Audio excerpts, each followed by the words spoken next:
ఆంధ్రప్రదేశ్ వ్యాప్తంగా చూసుకున్నట్టయితే ఏదైతే ఆంధ్రాలో ప్రధానంగా తిరుపతి లడ్డూపై రాజేసుకున్న వివాదం ముదిరి ఒక రకంగా చెప్పాలంటే ఇరు పార్టీల మధ్య పెద్ద చిచ్చెరేపింది. ఈ నేపథ్యంలో సిట్ విచారణను తాత్కాలికంగా ఆపాలంటూ కూడా ఈ మేరకు ఇటు సుప్రీంకోర్టు స్టే ఇవ్వడం నేపథ్యంలో నిన్న డీసీపీ సమావేశం పెట్టి మీడియా మీటింగ్ పెట్టి మరి ఆయన చెప్పడం జరిగింది. మీడియా సమావేశంలో ఆయన చెప్పారు, ఏదైతే సిట్ విచారణను తాత్కాలికంగా ఆపుతున్నాం, ఎవరి మీద నేరం మోపడం మా ఉద్దేశం కాదు అంటూ కూడా ఇటు డీజీపీ కూడా ఏపీ డీజీపీ మాట్లాడడం జరిగింది. అయితే మొదటగా పేపర్ చూసుకుందాం. ఈనాడు గనక పేపర్ చూసుకున్నట్టయితే హైడ్రాకు హై పవర్, విస్తృత అధికారాలు ఇచ్చిన ప్రభుత్వం, ఆర్డినెన్స్ కు గవర్నర్ ఆమోదం. అయితే తిరుక్కపూలతో ఊరంతా పండుగ, నేటి నుంచే బతుకమ్మ. మూసీపై నిర్ణయాలన్నీ బారాస హయాంలోని ఎఫ్టీఎల్ బఫర్ జోన్ను నిర్ధారించింది వాళ్ళే. నిర్వాసితులకు డబుల్ బెడ్రూమ్ ఇండ్లు ఇవ్వాలని అప్పుడే తీర్మానం, వారు చేస్తే ఒప్పు, మేము చేస్తే తప్ప. బీఆర్ఎస్ పై మంత్రి శ్రీధర్ బాబు మండిపాపు. ఏదైతే మూసీపై నిర్ణయాలన్నీ బారాస హయాంలోనే జరిగాయంటూ కూడా నిన్న అలాగే ఎఫ్టీఎల్ బఫర్ జోన్ను నిర్ధారించింది వాళ్ళే. నిర్వాసితులను డబుల్ బెడ్రూమ్ ఇల్లు ఇవ్వాలని అప్పుడే తీర్మానం జరిగింది. అయితే వారు చేస్తే ఒప్పు, మేము చేస్తే తప్ప అంటూ కూడా నిన్న బీఆర్ఎస్ తీరుపై మంత్రి శ్రీధర్ బాబు మండిపడ్డారు. అయితే మనం ప్రధానంగా చూసుకున్నట్టయితే ఇటు హైడ్రాకి హై పవర్ ఇచ్చింది ప్రభుత్వం. ఈ మేరకు విస్తృత అధికారాలు కల్పించిన నేపథ్యంలో ఆర్డినెన్స్ కూడా గవర్నర్ ఆమోదం తెలిపారు. అయితే చూసుకోవచ్చు, ఈ నేపథ్యంలో ఇటు ప్రతిపక్షం అధికార పక్షం అన్న దిశగా హైడ్రా ఆరోపణలు ప్రత్యారోపణలు జరుగుతున్నాయి. మనం చూసుకున్నట్టయితే ఇటు హైడ్రా విషయంలో కూడా ప్రధానంగా చూస్తున్నట్టయితే ఏదైతే ఇటు మూసి పరివాహక ప్రాంతాలు ఖాళీ చేయను అన్న నేపథ్యంలో కూడా ఇటు రాజకీయ పార్టీలు ఇన్వాల్వ్ అయ్యాయి. మేమండగా ఉంటామంటే ఇటు బీఆర్ఎస్ అటు బీజేపీ కూడా చెప్పడం జరుగుతుంది. ఈ నేపథ్యంలో ఇటు బీఆర్ఎస్ వ్యాఖ్యల్ని మంత్రి శ్రీధర్ బాబు మండిపడ్డారు. అయితే నెక్స్ట్ కనుక చూసుకున్నట్టయితే రేవంత్ ఇంటికి వెళ్లే సమయం ఆసనమైంది. బీజేపీ రైతు దీక్ష ముగింపులో ఆ పార్టీ రాష్ట్ర ఇన్ఛార్జ్ కార్యదర్శి అభయ్ పాటిల్ ఏదైతే నిన్న రైతుల కోసం 24 గంటల దీక్ష చేపట్టింది బీజేపీ. ఈ నేపథ్యంలోనే ఇది ప్రధానంగా రైతుల సమస్యలపై గళమిప్పింది. ఈ నేపథ్యంలోనే రేవంత్ ఇంటికి వెళ్లే సమయం ఆసన్నమైందంటూ కూడా ఈ మేరకు వ్యాఖ్యానిచ్చారు. అలాగే నెక్స్ట్ కనుక చూసుకున్నట్టయితే బగ్గుమన్న పశ్చిమాసియా, ఇజ్రాయెల్పై ఇరాన్ క్షిపణుల వర్షం, వీగిన 180 ప్రయోగం, టెలి అవిన్ జెరూసలంకు తాకిన మిసైళ్లు, ఇక ప్రతీకారం తప్పదన్న ఇజ్రాయెల్. ఏదైతే నిన్న పశ్చిమాసియాలో ఇజ్రాయెల్పై ఇరాన్ క్షిపణుల వర్షం కురిపించింది. ఈ నేపథ్యంలో 180 వరకు ఎగబాగింది. ఇటు ఈ నేపథ్యంలో చూసుకున్నట్టయితే ప్రతీకారం తప్పదంటూ కూడా ఈ మేరకు ఇజ్రాయెల్ వ్యాఖ్యానించడం జరిగింది. అలాగే నెక్స్ట్ కనుక చూసుకున్నట్టయితే అడిగింది 10,000 కోట్లు, ఇచ్చింది 416 కోట్లు. వరద సాయంలో తెలంగాణకు కేంద్రం అరాకొరా కేటాయింపులు, రోడ్లు వంతెనలకు వాటిల్లిన నష్టమే 7,693 కోట్లుగా ఇక రాష్ట్రం నివేదించింది. అయితే ప్రధానంగా చూసుకున్నట్టయితే వరద సాయం విషయంలో 10,000 కోట్లు అడిగితే ఇటు కేంద్రం కేవలం 416 కోట్లు ఇచ్చిందంటూ కూడా ఈ మేరకు వరద సాయం విషయంలో తెలంగాణకు అన్యాయం జరిగిందంటూ కూడా ఈ మేరకు వ్యాఖ్యానించారు ప్రభుత్వం. అయితే చూసుకున్నచ్చు, రోడ్లు వంతెనలకే నష్టం దాదాపు 7,693 కోట్లుగా ఈ మేరకు రాష్ట్రం నివేదించింది. నెక్స్ట్ కనుక చూసుకున్నట్టయితే ఆంధ్రజ్యోతి కనుక చూసుకున్నట్టయితే చీఫ్ జస్టిస్ విచారణ సిట్టింగ్ వేసి ఈడీ సిబిఐ పేరు చెప్పి 7 కోట్లు దోచారు. సైబర్ నేరగాళ్ల బారిన వర్తమాన సీఎండి ఎస్పీ ఓస్వాల్. ఏదైతే సిబిఐ ఈడీ పేర్లు చెప్పి దాదాపుగా 7 కోట్లు దోచారు సైబర్ నేరగాళ్లు. అయితే ఈ నేపథ్యంలో మనం చూసుకోవచ్చు, వర్తమాన సీఎండి ఎస్పీ ఓస్వాల్ ఈ మేరకు విచారణ చేసి కూడా నిందితులను పట్టుకోవాలంటూ కూడా కోరడం జరిగింది. అయితే చీఫ్ జస్టిస్ విచారణ సిట్టింగ్ వేసి మరి ఈ మేరకు వ్యాఖ్యానించడం జరిగింది. అయితే మనం చూసుకోవచ్చు, ఇక్కడ వీడియో కాల్ చేసి ఆర్థిక అవకతవకల పేరిట బెదిరింపుకు పాల్పడ్డారని, అలాగే డిజిటల్ అరెస్ట్ చేస్తున్నట్టు కూడా వెల్లడించారని, ఏకంగా జస్టిస్ చంద్రచూడ్ విచారణ జరిపినట్లుగా కూడా కోర్టు సిట్టింగ్ అని భయపెట్టి దాదాపు 7 కోట్లు కూడా దోపిడీ జరిగింది. అయితే సైబర్ నేరగాళ్లు ఈ మేరకు ఎవరైతే వర్తమాన సీఎండి ఎస్పీ ఓస్వాల్ దగ్గర ఈ మేరకు వాళ్ళు సైబర్ నేరగాళ్లు దోచుకోవడం జరిగింది దాదాపు 7 కోట్లు, అది కూడా సిబిఐ ఈడీ పేరు చెప్పి. నెక్స్ట్ కనుక చూసుకున్నట్టయితే ఇజ్రాయెల్పై ఇరాన్ క్షిపణుల వర్షం, 3 గంటల పాటు 400కు పైగా బాలిస్టిక్ క్షిపణులు, ఇక ఇరాన్ డ్రోన్లు అడ్డుకున్న ఆల్ టెలివిన్కు నష్టం. ఇక నెక్స్ట్ కనుక చూసుకున్నట్టయితే సామాన్యులకు నష్టం కలిగించును. హైడ్రాతో ప్రభుత్వానికి మంచి పేరు వచ్చింది. సహించలేకే విపక్షాల దుష్ప్రచారం. నిర్వాసితులకు వసతి ఏర్పాట్లు చేశాం. హైకోర్టు అడిగిన వివరాలు ఇవ్వడానికి మేము సిద్ధం. హైదరాబాద్ భవిష్యత్తు కోసమే ఈ చర్యలు. కూల్చివేతలపై ఖర్గేకు రేవంత్ రెడ్డి వివరణ. హర్యానా ప్రచారం తర్వాతే రాహుల్తో భేటీ. ప్రధానంగా చూసుకున్నట్టయితే హైడ్రా విషయంలో ప్రభుత్వం మంచి పేరు వచ్చింది హైడ్రాకి. అలాగే సామాన్యులకి మేము ఎటువంటి నష్టం కలిగించాం. సహించలేకే విపక్షాలు దుష్ప్రచారం చేస్తున్నాయంటూ కూడా ఈ మేరకు రేవంత్ రెడ్డి వ్యాఖ్యానించడం జరిగింది. అలాగే నెక్స్ట్ కనుక చూసుకున్నట్టయితే మరొక ప్రధాన అంశం గురుద్వారా, దర్గా, గుడి రోడ్లపై ఏదున్నా తొలగించాల్సిందే. ప్రజా ప్రయోజనం, భద్రతే ముఖ్యం. ఆక్రమణల తొలగింపులకు మతాలతో సంబంధం లేదు. దేశమంతటా వర్తించేలా మార్గదర్శకాలు జారీ చేస్తాం. బుల్డోజర్ కూల్చివేతలపై విచారణలో సుప్రీంకోర్టు తీర్పు రిజర్వ్. అప్పటి వరకు కూల్చొద్దే ఆదేశం. ఏదైతే ప్రధానంగా చూసుకున్నట్టయితే సుప్రీంకోర్టు కొన్ని వ్యాఖ్యలు చేసింది. గురుద్వారా, దర్గా, గుడి ఏదున్నా రోడ్లపై కూల్చాల్సిందే. అందరికీ ఒకే న్యాయం వర్తిస్తుంది. అలాగే ప్రజా ప్రయోజనం, భద్రతే ముఖ్యం అంటూ కూడా ఈ మేరకు వ్యాఖ్యానించింది. ఆక్రమణల తొలగింపులకు మతాలతో సంబంధం లేదు. బుల్డోజర్ కూల్చివేతలపై విచారణలో ఈ భాగంగా సుప్రీంకోర్టు ఈ వ్యాఖ్యలు చేసింది. అలాగే మనం చూసుకున్నట్లయితే దేశమంతటా వర్తించేలా మార్గదర్శకాలను కూడా జారీ చేస్తాం. తీర్పు రిజర్వ్ చేయడం జరిగింది. అయితే అప్పటి వరకు బుల్డోజర్లు కూల్చొద్దు అంటూ కూడా ఈ మేరకు ఆదేశం జారీ చేసింది. నెక్స్ట్ కనుక చూసుకున్నట్టయితే ఖాళీ చేసిన ఇళ్ల కూల్చివేత, మూసీలో స్వచ్ఛందంగా వెళ్లిన వారి నిర్మాణాల తొలగింపు, గల్లీలో కూలీలతోనే పనులు, డబుల్ బెడ్రూమ్లకు వెళ్లిన నిర్వాసితులు, కొంత సానుకూలత, మరికొంత వ్యతిరేకత. సంతోషం వ్యక్తం చేస్తున్న చిన్న కుటుంబాలు. ఏదైతే స్వచ్ఛందంగా మూసీ పరివాహక ప్రాంతాల్లో ఉన్న ప్రజలకు స్వచ్ఛందంగా ఎవరైతే ఖాళీ చేశారో వారు ఖాళీ చేసిన వాళ్ళకి వాళ్ళ నిర్మాణాలని తొలగిస్తున్నారు. అయితే కొంతమంది డబుల్ బెడ్రూమ్ ఇళ్లకు కూడా వెళ్ళినట్లుగా తెలుస్తుంది. అక్కడ స్థానికులు కొంతమంది సానుకూలత చూపిస్తుంటే మరికొంతమంది వ్యతిరేకత చూపిస్తున్నారు. ఈ నేపథ్యంలో చిన్న కుటుంబాలు మాత్రం అక్కడ సంతోషం వ్యక్తం చేస్తున్నట్లుగా తెలుస్తుంది. నెక్స్ట్ మరొక అంశం చూసుకుందాం. లడ్డూపై సిట్కు తాత్కాలిక బ్రేక్.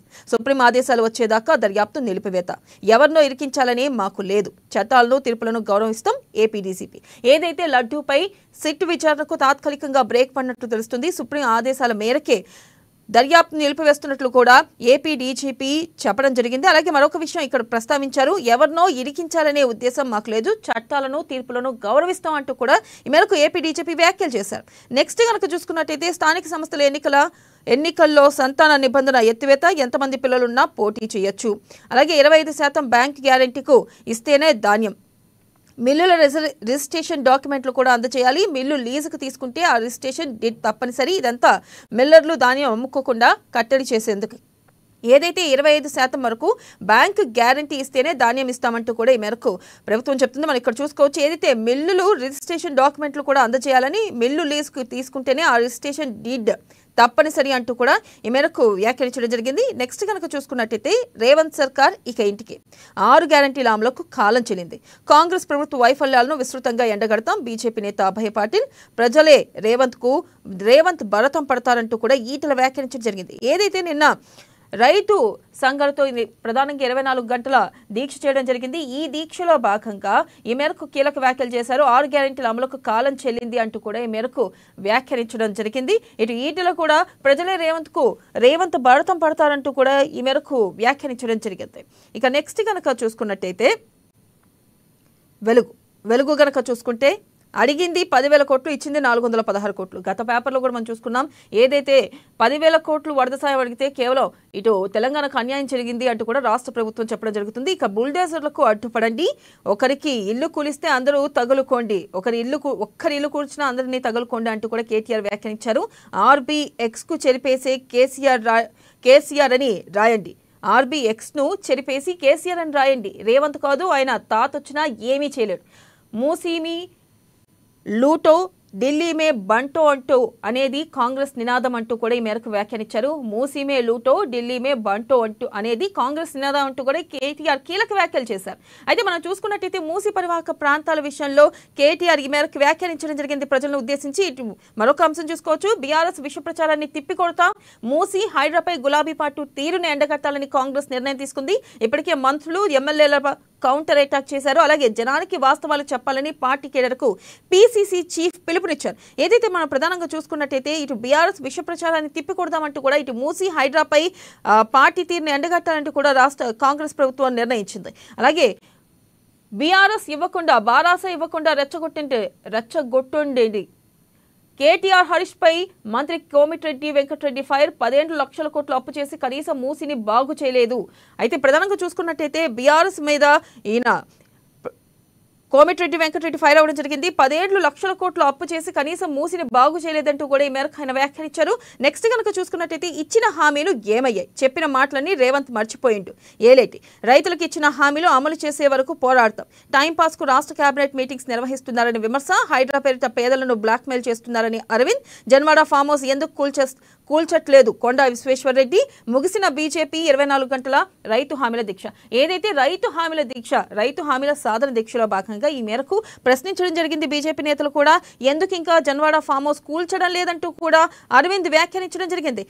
కొండా సూర్యకాకకు ఓ తమ్ముడుగా దండవేసా, తప్పుడు పోస్టులు పెట్టిన వారిని కోర్టుకు ఈడుస్తా, రఘునందన్ రావు హరీష్ రావు పెయిడ్ ఇన్స్టిట్యూట్ ఇలా చేసిందని ఆరోపణ. ఏదైతే కొండా సూర్యకాకకు ఓ తమ్ముళ్లాగా దండేస్తే తప్పుడు ప్రచారాలు పెడుతున్నారు, తప్పుడు పోస్టులు పెట్టిన వారికి కోర్టులకు ఈడుస్తా అంటూ కూడా ఇటు రఘునందన్ రావు వ్యాఖ్యానించడం జరిగింది. అలాగే హరీష్ రావు పెయిడ్ ఇన్స్టిట్యూట్ ఇలా చేసిందంటే ఈ మేరకు ఆయన ఆరోపణలు చేయడం జరిగింది. రైతులను తొక్కించి చంపినోళ్ళ నీతులు చెప్పేది చేతనైతే బీజేపీ పాలిత రాష్ట్రాలు రుణమాఫీ చేసి చూపించిందంటూ కూడా మంత్రి తుమ్మల వ్యాఖ్యానించడం జరిగింది. ఏదైతే నేను దీక్ష చేశారో ఈ నేపథ్యంలో ఇటు తుమ్మల స్పందించడం జరిగింది. దమ్ముంటే రైతుల కోసం జంతర్ మంత్ర వద్ద ధర్నా చేయాలంటూ కూడా 10 నెలల్లో 18,000 కోట్లు మాఫీ చేసింది కనిపిస్తలేదా అంటూ కూడా ఈ మేరకు తుమ్మల వ్యాఖ్యానించడం జరిగింది. ఇక దీనిపై పూర్తి విశ్లేషణ మనకు అందించడానికి మనతో పాటు సిద్ధంగా ఉన్నారు సీనియర్ రాజకీయ విశ్లేషకులు కృష్ణమూర్తి గారు. వారితో మాట్లాడదాం. కృష్ణమూర్తి గారు చెప్పండి, ప్రధానంగా చూసుకున్నట్టయితే ఏదైతే నిన్న బీజేపీ దీక్ష చేపట్టింది రైతుల విషయంలో, ఈ నేపథ్యంలో రైతులను ఉద్దేశించి కూడా కీలక వ్యాఖ్యలు చేయడం జరిగింది. ఈ వ్యాఖ్యలను ఏ విధంగా చూడొచ్చు అంటారు? అలాగే ఖచ్చితంగా ఇటు రేవంత్ రెడ్డిని ఇంటికి పంపిస్తారు, హైడ్రా విషయం కూడా ప్రస్తావించడం జరిగింది. ప్రధానంగా దీనిపై మీరు ఏమంటారు? అంటే రైతుల కోసం ఎన్నికల సమయంలో అసెంబ్లీ ఎన్నికల సందర్భంలో రాష్ట్ర ప్రభుత్వం ఇచ్చిన హామీల నెరవేర్చే కొంత రాష్ట్ర ప్రభుత్వం వెనక్కిపోతుంది. రైతు బంధు ఇట్లాంటివి రైతు భరోసా, అప్పుడు రైతు బంధు రైతు భరోసా వేరే 2 సీజన్లు వాళ్ళ ఖాతాలో జమ చేయలేదు. అయితే రుణమాఫీ విషయంలో కూడా ప్రభుత్వం భారీ ఎత్తున ప్రచారం చేస్తుంది. వాళ్ళకు పూర్తి స్థాయిలో రుణమాఫీ చేస్తాం, ఆంక్షలు ఏముండదు, అందరికీ వర్తింపజేస్తాం, ఎవరికి ఏం లేదు, అందరూ అనుకోలేదు. రైతు అయిన ప్రతి ఒక్కరు రుణం తీసుకుంటే వాళ్ళందరికీ వర్తి చేస్తాం. తాజాగా జరుగుతున్న పరిణామాలు, తాజాగా జరుగుతున్న వాటి మొత్తం వ్యవహారాలు చూస్తున్నాం. కొన్ని ఆంక్షలు రేషన్ కార్డు ఆంక్షలు రైతుల్లో కూడా ఆందోళన వ్యక్తం అవుతాం. జరిగిన వాళ్ళకు రుణమాఫీ జరిగిన వాళ్ళకి జరగలేదు. ఇప్పటికీ చాలా మంది రైతులు ఎంఆర్ఓ కార్యాలయం చుట్టూ, ఆర్డీఓ కార్యాలయం చుట్టూ, కలెక్టరేట్ చుట్టూ, అధికారుల చుట్టూ ఉన్నారు. ఇప్పుడు బ్యాంకుల చుట్టూ. అంటే ఇవన్నిటి విషయంలో రాష్ట్ర ప్రభుత్వం నిర్లిప్త వైఖరి వ్యవహరిస్తా ఉన్నది. ఇచ్చిన హామీల నుంచి తప్పించుకునే ప్రయత్నం చేస్తా ఉంది. రైతాంగాన్ని పట్టించుకోవటం లేదు. అదేవిధంగా ఎన్నికల సమయంలో పండించిన ప్రతి ధాన్యాన్ని కొనుగోలు చేస్తాము, వాటికి బోనస్ ఇస్తామని చెప్పారు. కానీ ఇప్పుడు తాజాగా సన్నవడ్డకు మాత్రమే ఇస్తామని చెప్పారు. అంటే ఇట్లా అనేక అంశాల మీద రాష్ట్ర ప్రభుత్వం హామీలను పక్కదారి పట్టే విధంగా వ్యవహరిస్తుందన్న ఆరోపణతో బీజేపీ దీక్ష చేపట్టి దీక్షకు ఎమ్మెల్యేలు, ఎంపీలు, మిగతా అందరూ కూడా హాజరై సంజీవాలని చెప్పారు. ప్రజలు కూడా, రైతాంగం కూడా హాజరైంది. కిసాన్ మోర్చా ఆధ్వర్యంలో మహేష్ రెడ్డి బీజేపీ నాయకత్వం. అయితే ఇక్కడ రాష్ట్ర ప్రభుత్వం యొక్క వైఫల్యాలు బీజేపీ నాయకత్వం తూర్పారపడింది. హైడ్రా విషయంలో కానీ, పేద ప్రజలు ఎదుర్కొంటున్న ఇబ్బందుల విషయంలో కానీ, రేషన్ కార్డుల విషయంలో కానీ, డబుల్ బెడ్రూమ్ ఇళ్ల కేటాయింపుల విషయంలో కానీ, పెన్షన్ల విషయంలో కానీ, ఇవన్నీ కూడా ప్రస్తావించింది. ప్రభుత్వం మేము అన్ని చేశాము, అన్ని నెరవేర్చాము, ఇచ్చిన హామీలను పూర్తి చేశాము, 100 రోజుల పాలన అన్ని 100 రోజుల్లోనే చాలా వరకు హామీలు నెరవేర్చాము, మిగతా నెరవేర్చున్నామని చెప్తా ఉన్నాం. కానీ ఇక్కడ కూడా పెన్షన్, వృద్ధాప్య పెన్షన్ పెరగలేదు. మహిళలకు 2,500 ఇస్తామన్నారు. అవి ఇంకా అమల్లోకి రాలేదు. కేవలం ఫ్రీ బస్ మాత్రం అమల్లోకి వచ్చింది. అదే మొత్తం మహిళా సాధికారత అనే విధంగా కొంత రాష్ట్ర ప్రభుత్వం ఈ డాంబికాలను పక్కన పెట్టాలి అని చెప్పేసి కొంత బీజేపీ విమర్శలు చేసింది. అదేవిధంగా రైతుల విషయంలో కూడా రుణమాఫీ విషయంలో రుణమాఫీకి దాదాపుగా 30,000 కోట్లు అయితే 31,000 కోట్లు అయితే చెప్పారు. కానీ ఇప్పుడు ప్రభుత్వ లెక్కలు, ప్రభుత్వ గణాంకాలను పరిశీలిస్తున్నాయి.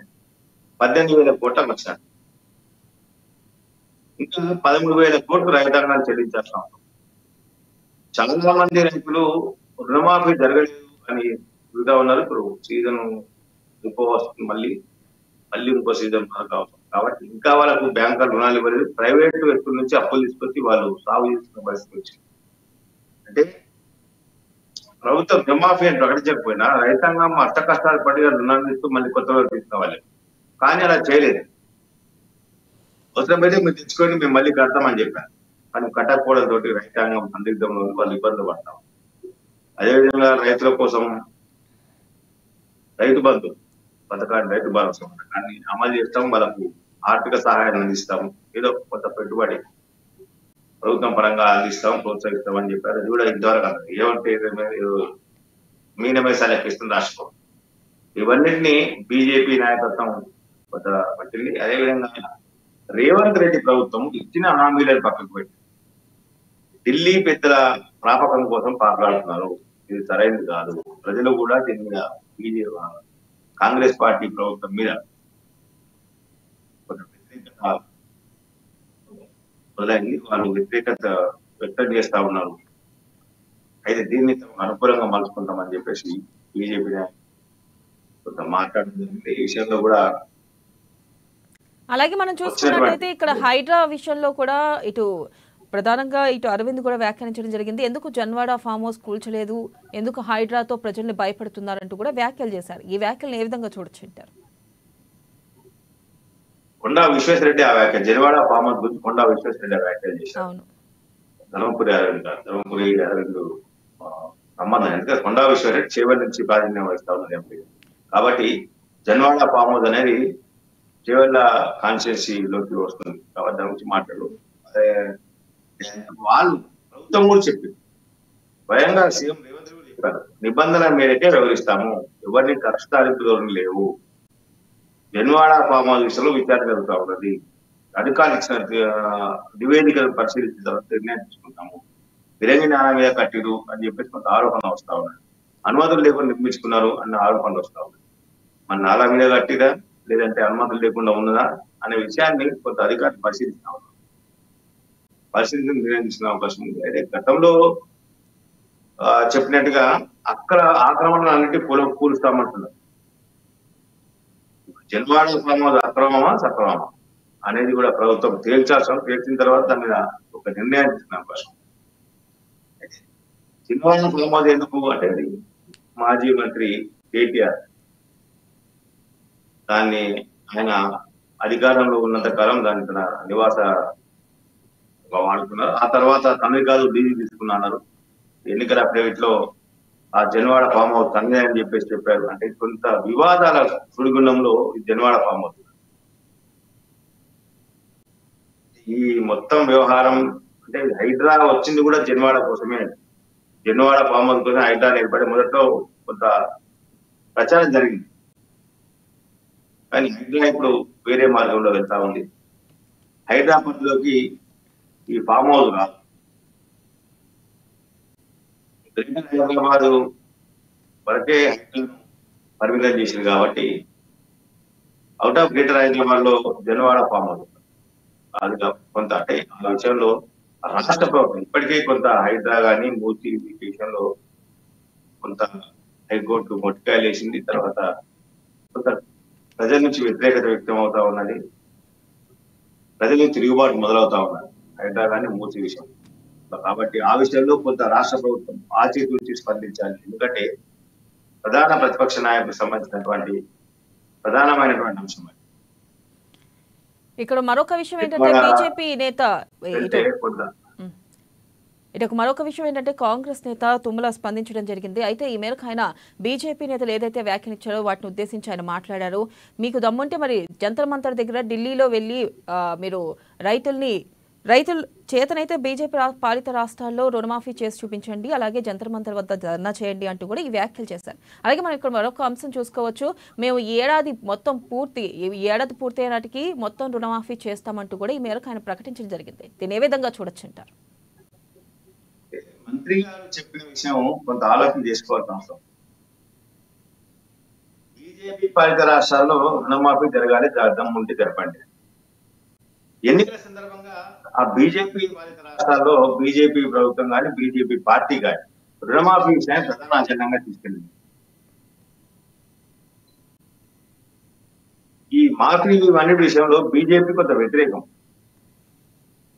ఉచిత పథకాలు ఎక్కువగా ఇవ్వకూడదు, ప్రజలకు ఏది అవసరం ఉందో అది ఇవ్వాలి, ఓట్ల కోసము రాజకీయాల కోసము ఉచితాలు ఇచ్చి రాష్ట్ర ప్రచారణ పైన భారం పడి ప్రజలమైన వేసే విధంగా వివరించదు అని చెప్పేసి బీజేపీ మూల సిద్ధాంతం. గమనించచ్చు, లోక్సభ ఎన్నికల్లో బీజేపీ ఎటువంటి ఉచిత హామీలు ఇవ్వలేదు, ఉన్న హామీలను కొనసాగిస్తామని చెప్పి. అదే అసెంబ్లీ ఎన్నికల సందర్భంగా కాంగ్రెస్ పార్టీ రుణమాఫీని ప్రధాన అజెండాగా తీసుకుంది. అధికారం ఉన్న బీఆర్ఎస్ పార్టీ 1,00,000 రూపాయలు రుణమాఫీ చేస్తామంటే మేము 2 లక్షలు చేస్తామని చెప్పారు. బీజేపీ నిజంగా బీజేపీ చెప్పి చేయకుండా పోతే, ప్రజలకు వాగ్దానం ఇచ్చి చేయకుండా పోతే వాళ్ళని ప్రశ్నించాల్సిన జంతర్ మంతర్ దగ్గర ధర్నా చేయాలని అనుమతి. ఢిల్లీ ప్రభుత్వం ఇచ్చిందా, తెలంగాణ ప్రభుత్వం ఇచ్చిందా? తెలంగాణ ప్రజలకు రుణమాఫీ ఏ ప్రభుత్వం చేస్తామన్నారు? తెలంగాణ రాష్ట్ర ప్రభుత్వం చేస్తామన్నారు. మరి తెలంగాణ రాష్ట్ర ప్రభుత్వం ప్రశ్న ఢిల్లీకి వెళ్ళాలా? మంత్రులు ఎవరైనా సరే మంత్రులు మాట్లాడటప్పుడు కొంత ఆలోచన చేసి మాట్లాడారు. రాజకీయ విమర్శ సర్వసాధారణం వస్తూనే ఉంటుంది. కాబట్టి రాజకీయ విమర్శ చేసేటప్పుడు కొంత ఆలోచన చేయాలి. ప్రజలు మన విమర్శను ఏ రకంగా స్వీకరిస్తారు అన్న అంశాన్ని కూడా పరిగణలోకి తీసుకోవాల్సిన. అయితే ఇక్కడ రుణమాఫీ విషయంలో కాంగ్రెస్ పార్టీలోను కాంగ్రెస్ పార్టీ అంటే ప్రభుత్వ మంత్రుల్లోనూ భిన్నమైనటువంటి అభిప్రాయాలు, భిన్నమైనటువంటి ప్రకటనలు వస్తా ఉంటాయి. నిన్నటి వరకు అయిపోయింది రుణమాఫీ అన్నారు. మరి నేను తాజాగా మంత్రి గారు మాట్లాడారు, 7 ఏడాది చివరి లోపల చేయిస్తాం. దాన్ని ఏ రకంగా స్వీకరించాలి? పోనీ రైతులకు ఆ రకమైనటువంటి భరోసాను ఇవ్వగలుగుతున్నారా? రైతుల దగ్గరికి వెళ్ళి చెప్పలేకపోతున్నాయి. ఎందుకు మరి అధికార పార్టీ నాయకులు కానీ, కార్యకర్తలు కానీ, మంత్రులు కానీ, అధికారులు కానీ రైతుల వద్దకు వెళ్ళి ఎవరైతే రుణమాఫీ కానీ వాళ్ళ దగ్గరికి వెళ్ళి చెప్పండి, కొంత ఆలస్యం అవుతుంది, చేస్తారు, మీకు రుణమాఫీ జరిగి తీరుతుంది, అంతవరకు ప్రత్యామ్నాయ రుణాల కోసం మేము ఏర్పాటు చేస్తా ఉన్నాం, ఈ ప్రత్యామ్నాయాలను తీసుకోండి మీరు అని చెప్పచ్చు కదా. మరి వాళ్ళకి ఎందుకు చెప్పలేకపోతున్నారు? అయిపోయింది మొత్తం రుణమాఫీ అని చెప్పేసి అనిత కావాలి రాజీనామా చేయాలి. మరి మళ్ళీ ఇంకా ఉంది, ఇంకా ఈ ఏడాది చివరి లోపల చేస్తామంటున్నారు. ఏది కరెక్ట్, ఏది వాస్తవం, ఏది అవాస్తవం చెప్పాల్సిన. అయితే కృష్ణమూర్తి గారు, మరొక అంశం ఏంటంటే, మనం ఇక్కడ చూసుకున్నట్టయితే మూసీ పరివాహక ప్రాంతాల్లో ఉంటున్న ప్రజలను ఉద్దేశించి నిన్న కేటీఆర్ పర్యటన చేశారు అక్కడ. అయితే ప్రజలను ఉద్దేశించి ఆయన కీలక వ్యాఖ్యలు చేయడం జరిగింది. ఒక్కరి ఇల్లు కూర్చున్నా గానీ అందరూ తగులుకోండి అంటూ ఆయన వ్యాఖ్యలు ఇచ్చారు. దీన్ని బట్టి చూస్తుంటే ఆయన రెచ్చగొట్టి రాజకీయం చేస్తున్నారు అనుకోవచ్చా? కొంచెం ఇది బీఆర్ఎస్ నాయకులు కొంత హైదరాబాద్ విషయంలో దారి తప్పుతున్నారేమో అన్న అనుమానాలు వస్తాం. వాస్తవానికి 2016లోనే మూసీ నది పరిరక్షణ కోసమని మూసీ రివర్ డెవలప్మెంట్ కార్పొరేషన్ ఏర్పాటు చేశారు. దానికి చైర్మన్ కార్యాలయాన్ని ఉత్తర్వించారు, Musi river development corporation. Musi నదిని అభివృద్ధి చేస్తామని చెప్పేసి వాళ్ళు ఇచ్చారు. దానికి సంబంధించిన ఫండ్ కూడా తెచ్చారు. ఎక్కడి నాబార్డా లేకపోతే వాళ్ళు ఎక్కడి నుంచి కొంత ఫండ్స్ కూడా తీసుకుంటున్నాము. వీటన్నిటిని కూర్చాలి అని చెప్పేసి స్వయంగా అప్పటి ముఖ్యమంత్రి కేసీఆర్ గారే చెప్పారు. అక్కడ నిర్మాణం జిహెచ్ఎంసీలో స్పెషల్ కోర్టును ఏర్పాటు చేశాము, డెమాలిష్ విషయంలో ఏర్పాటు చేశాము, వాటిని తొలగిస్తాం ఖచ్చితంగా, అందరూ సహకరించండి అని చెప్పేసి ఆయన మీడియా ముఖంగా ప్రకటించారు. అదేవిధంగా ఇల్లు కోల్పోయిన వాళ్లకు డబుల్ బెడ్రూమ్ ఇల్లు ఇద్దాము అని చెప్పేసి కూడా తీర్మానం చేశారు, నిర్ణయం తీసుకున్నారు. 2016లోనే జీవో ఇచ్చారు ఇవన్నీ వీటన్నిటికి సంబంధించి. మరి ఆ జీవో ఇచ్చి వదిలేశారు. దాదాపుగా 8 ఏళ్ల తర్వాత ఇప్పుడు ప్రభుత్వము కొంత మూసి పరిరక్షణ కోసం కొంత ప్రయత్నాలు చేస్తారు. దానికి సహకరించాల్సిన అవసరం. సహకరించకుండా వాళ్ళని రెచ్చగొట్టే విధంగా అంటే రాజకీయ లబ్ధి కోసం రాజకీయ కోణంలోనే ఈ అంశాన్ని పరిగణలోకి తీసుకోవడం అనేది సరైనది కాదు. మూసి బాధ్యతకు అండగా ఉండొచ్చు. ప్రతిపక్ష పార్టీగా ఖచ్చితంగా ఉండాలి బాధితులకు. అది ప్రధాన ప్రతిపక్షం అనేది బాధ్యత, పార్టీ ఒక బాధ్యత. కానీ అంటే వాళ్ళకి డబుల్ బెడ్రూమ్లు ఇస్తామన్నారు, ఇచ్చిరా లేదా? వాళ్ళకి సౌకర్యాలు కల్పిస్తామన్నారు, కల్పించరా లేదా? అధికారులు బెదిరిస్తున్నారా? ఇల్లు ఖాళీ చేసేందుకు అధికారులు సహకరిస్తున్నారా లేదా? ఇవన్నీ కొంత పరిశీలించాల్సిన అవసరం ఉంది ప్రధాన ప్రతిపక్షం. అంటే బాధిత పక్షాన్ని నిలవాల్సిన అవసరం, నిలవాలి, దాంట్లో అనుమానం లేదు. కానీ ఈ రకంగా ప్రభుత్వం పైన యుద్ధం ప్రకటించే విధంగా వివరించడం అనేది సరైనది కాదు. నిన్న మంత్రి కేటీఆర్ గారు చేసినటువంటి వ్యాఖ్యలు, మాజీ మంత్రి కేటీఆర్ చేసినటువంటి వ్యాఖ్యలు కొంత ప్రభుత్వం మీద యుద్ధం చేయండి, తిరుగుబాటు చేయండి, ఇట్లా ఈ రకమైనటువంటి వ్యాఖ్యలు సరైనది కాదు. నిబంధన ప్రకారం చేస్తుంటే ఏ ప్రభుత్వం అయినా కొన్ని నిర్ణయాలు తీసుకున్న తర్వాత వాటిని అమలు చేయాల్సిన అవసరం. తర్వాత వచ్చే ప్రభుత్వాలు, తర్వాత వచ్చే పాలన వాటిని అమలు చేయాల్సిన అవసరం. మేము చేసే ఒకటి, మీరు చేస్తే ఇంకొకటి అనేది సరైనది కాదు. మూసీ పరిరక్షణ విషయంలో రాష్ట్ర ప్రభుత్వం ఏవైతే చర్యలు తీసుకుందో దానికి పూర్తి స్థాయిలో ప్రధాన ప్రతిపక్షానికి సహకరిస్తే ఎక్కడైనా ఓకే. అధికారులు అత్యుత్సాహం చూపుతున్నారా, లేదు అంటే మన బాధితులు ఏమన్నా తొందరపాటు పడుతున్నారా, ఇవన్నీ విషయంలో ఉన్నప్పుడు వాటిని అక్కడికంటే సర్ది చెప్పేందుకు వారి ప్రయత్నం చేయాల్సి ఉంటుంది. బాధితులకు సామాన్ చేపించే అంటే భయాందోళన గురి చేయాలి. ఏమో అయిపోయింది, నేను ఇక్కడ కాల్ చేస్తున్నా రోజులో కదా, ఏమో అయిపోయింది అనే విధంగా భయభ్రాంతాలకు గురి చేసే విధంగా చేయకూడదు. ఇది సరైనది కాదు, వాళ్ళు గమనించాల్సిన అవసరం. అలాగే మనం చూసుకున్నట్టయితే నేను సుప్రీంకోర్టు కీలక వ్యాఖ్యలు చేసింది. బుల్డోజర్ల కూల్చివేతల విషయంలో సుప్రీంకోర్టు వ్యాఖ్యలు చూసుకోవచ్చు.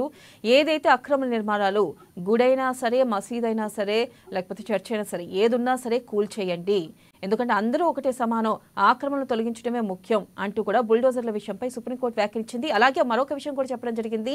ఎప్పుడైతే ఇటు ప్రస్తుతానికైతే తీర్పును రిజర్వ్ ఉంచినట్లుగా తెలుస్తుంది. అయితే ఈ నేపథ్యంలో మనం చూసుకోవచ్చు సుప్రీంకోర్టు వ్యాఖ్యల్ని ఏ విధంగా చూడాలంటారు?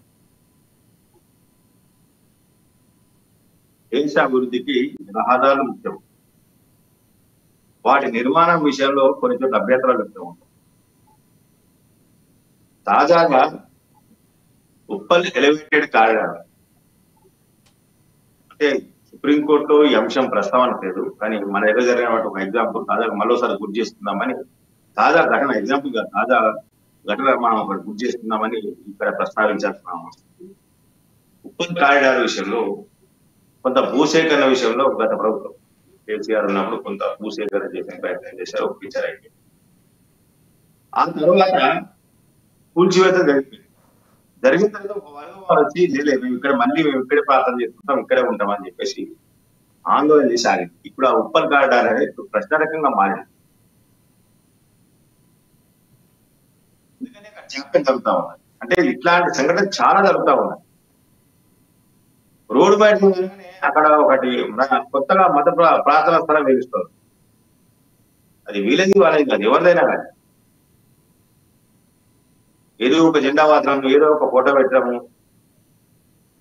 అక్కడ ప్రార్థన నిర్వహించుకోవడము, ఈ రకంగా జరుగుతా ఉంది. ఇది సరైనది కాదు. సుప్రీంకోర్టు చెప్పిన విధంగా అధికార యంత్రాంగం కూడా కొంత దీని విషయంలో చాలా జాగ్రత్తగా వివరించాల్సిన అవసరం. ఒకరికి ఒక న్యాయం, ఇంకొకరికి ఇంకో న్యాయం, ఒకరికి ఒక విధానం, ఇంకొకరికి ఇంకో విధానం. ఒకరికి సుప్రీంకోర్టు ఉత్తర్వులు అంటూ బెదిరిస్తారు, ఇంకొకరికి ఏం అమలు చేస్తే ఏమైతే మనకెందుకు లే అనే విధంగా ఒప్పుకుంటారు. ఇది కూడా పనిచేయాలి. అందరికీ సమానంగా చేసి అందరికీ ఒప్పించి మెప్పించాల్సిన బాధ్యత అధికారుల పైన ఉంది, ఆయా ప్రభుత్వాల పైన కూడా ఉంది. ఆయా ప్రభుత్వాలు కూడా అధికారులకు పూర్తి స్థాయిలో సహకరించే విధంగా వివరించాల్సిన అవసరం ఉంది. అవసరమైతే మత పెద్దలతోటి చర్చించి వాళ్ళను ఒప్పించాల్సిన అవసరం. మత పెద్దలతో చర్చించాలంటే అధికారులతో చేస్తే కూడా కాదు, కొన్ని సందర్భాలు ప్రభుత్వం పిలవాల్సిన అవసరం ఉంది. ఆ ప్రాంతాల్లోని ప్రజాప్రతినిధులతో కూడా సంప్రదింపులు జరిపి వాళ్ళని కూడా భాగస్వామ్యం చేయాల్సిన అవసరం ఉంది. అది ప్రతిపక్షమా, మా అధికార పక్షమా, ప్రతిపక్షమా అనేది కాకుండా వాళ్ళని కూడా చేయాల్సిన అవసరం. సుప్రీంకోర్టు గైడ్ లైన్స్ ను అంటే వాళ్ళ పోలీసు యంత్రాంగం కానీ, రెవెన్యూ యంత్రాంగం కానీ, ప్రభుత్వ యంత్రాంగం కానీ వాళ్ళకు అవసరం ఉన్నట్టు వాళ్ళకు అనుకూలంగా సుప్రీంకోర్టు నిర్ణయాలను తెరపై తీసుకొస్తాం. కొన్ని సందర్భాలను సుప్రీంకోర్టు నిబంధనలు ఖచ్చితంగా పాటించాలి అని చెప్పేసి అధికారులు ఆదేశిస్తున్నారు. పోలీస్ శాఖ కూడా ఆదేశిస్తుంది. లేకపోతే కేసులు నమోదు చేసి బెదిరిస్తాం. కానీ కొన్ని సందర్భాల్లో సుప్రీంకోర్టు ఆదేశాలను పక్కకు పెట్టి మర్చిపోయి ఏమార్చి ప్రజలను మభ్యపెట్టేందుకు కూడా ప్రయత్నాలు చేస్తాం. ఇది సరైనది కాదు.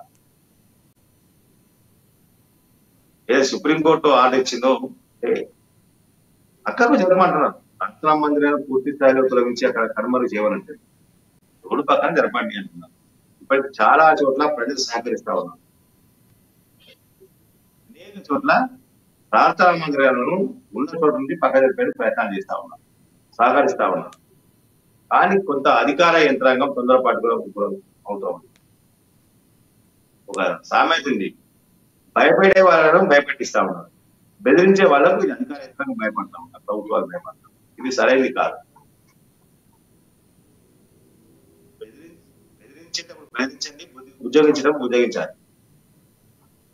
కానీ వాళ్ళు భయపడతారు కదా, ఇంకా బెదిరిద్దాం, ఇంకా అలగకూడదాం, వీళ్ళు బెదిరిస్తారు కదా, మనమే బెదిరిపోదాం, మనమే అక్కడదాం, మనమే ఊరుకుందాం అనే విధంగా ఉండకుండా అధికార యంత్రాంగం సుప్రీంకోర్టు ఇచ్చినటువంటి మార్గదర్శనాల ప్రకారం రోడ్డు నిర్మాణాన్ని కానీ మిగతా అంశాల విషయంలో అభివృద్ధి దేశ హితం కోసం జరిగే అభివృద్ధి పనుల విషయంలో పూర్తి స్థాయిలో ఆ నిబంధనలు పాటించే ప్రయత్నం చేస్తాం. అయితే ప్రార్థనా మందిరాలు కొత్త సుప్రీంకోర్టు కొన్ని గైడ్ లైన్స్ ఇస్తా ఉంది. అదే స్థాయిలో ప్రార్థనా మందిరాన్ని పక్కన నిర్మించబడటప్పుడు భంగం కలగకుండా ఉండే విధంగా ఆ చర్యలు తీసుకోండి. ప్రార్థనా మందిర నిర్మాణ విషయంలో అక్కడ ఉన్నటువంటి మత పెద్దలు కానీ మిగతా పెద్దలు ఎవరైతే నిర్వహణ ప్రార్థనా మందిర నిర్వహణలో వాళ్ళతో చర్చించండి, వాళ్ళకు అనుకూలంగా నిర్ణయాలు తీసుకోండి అని చెప్తారు. అధికార యంత్రాంగం వీటి విషయంలో కూడా జాగ్రత్త తీసుకోవాల్సిన సుప్రీంకోర్టు ఇచ్చినటువంటి ఆదేశాలను అధికార యంత్రాంగము ఆయుధాలుగా మలుచుకోకుండా, తమకు ఆయుధాలు ఇవి అని మలుచుకోకుండా వాటిని సానుకూల దృక్పథంతో పరిశీలిస్తే ఇక్కడ ఎటువంటి సమస్యలు కావు. ముందుగా ప్రార్థనా విషయం చాలా సెన్సిటివ్ అంశం. వీటి విషయంలో అధికార యంత్రాంగం చాలా జాగ్రత్తగా వెళ్తారు.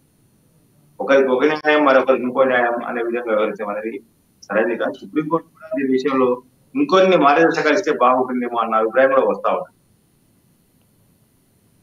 ఇచ్చినప్పుడు అందరికీ ఒకే న్యాయం అనే విధంగా, అందరికీ ఒకటే విధానం, అందరికీ ఒకటే పద్ధతి అనే విధంగా వ్యవహరిస్తే కొంత బాగుంటుంది.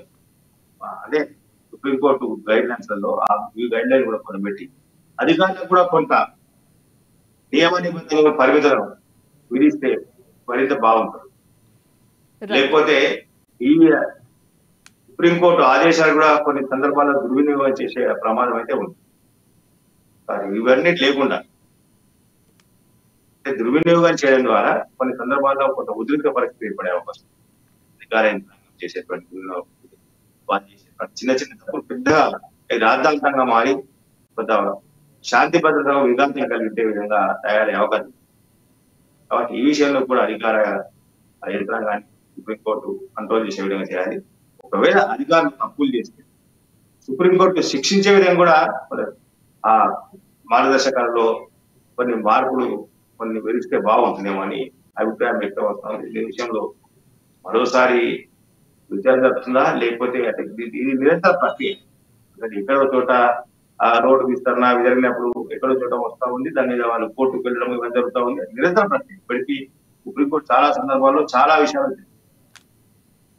మనం అన్ని పాటిస్తున్నా అంటే అన్ని ఎక్కడ అమలు కావాల్సిన అవసరం ఖచ్చితంగా. ఎందుకంటే సర్వోన్నత న్యాయాలయ దేశానికి దశాదిశ నిర్దేశించేందుకు ఏర్పాటు చేసిన సుప్రీంకోర్టు ఒక మార్గదర్శకాలు ఆదేశాలు అందరూ అనుసరించి ఆచరించే విధంగా ఉంటే బాగుంది. రైట్ కృష్ణమూర్తి గారు, థ్యాంక్ యూ. ప్రధానంగా మనం చూసుకున్నట్టయితే ఏదైతే సుప్రీంకోర్టు ఆదేశాలు తీర్పును ప్రస్తుతానికి రిజర్వ్ చేసింది, ఏదైతే గుళ్ళున్నా మసీదులున్నా రహదారుల మధ్యలో వాటిని కూల్చాల్సిందిగా ప్రధానంగా చెప్పడం జరిగింది. ఈ నేపథ్యంలో మరి సుప్రీంకోర్టు రానున్న రోజుల్లో గైడ్ లైన్స్ ఎలా ఉండబోతుంది, మరి ఇటువంటి విషయంలో మత పెద్దలు ఏమైనా అంగీకరిస్తారా, అసలు అంగీకరించరా అనేది కూడా ఒక ప్రశ్న ఉత్పన్నమవుతుంది. ఈ నేపథ్యంలో మరి సుప్రీంకోర్టు గైడ్ లైన్స్ ఎలా ఉంటుంది, ఎలాంటి గైడ్ లైన్స్ తీసుకొస్తే బాగుంటుంది అనేది రానున్న రోజుల్లో చూడాలి. ఇది వాటి న్యూస్ క్యాన్. కీప్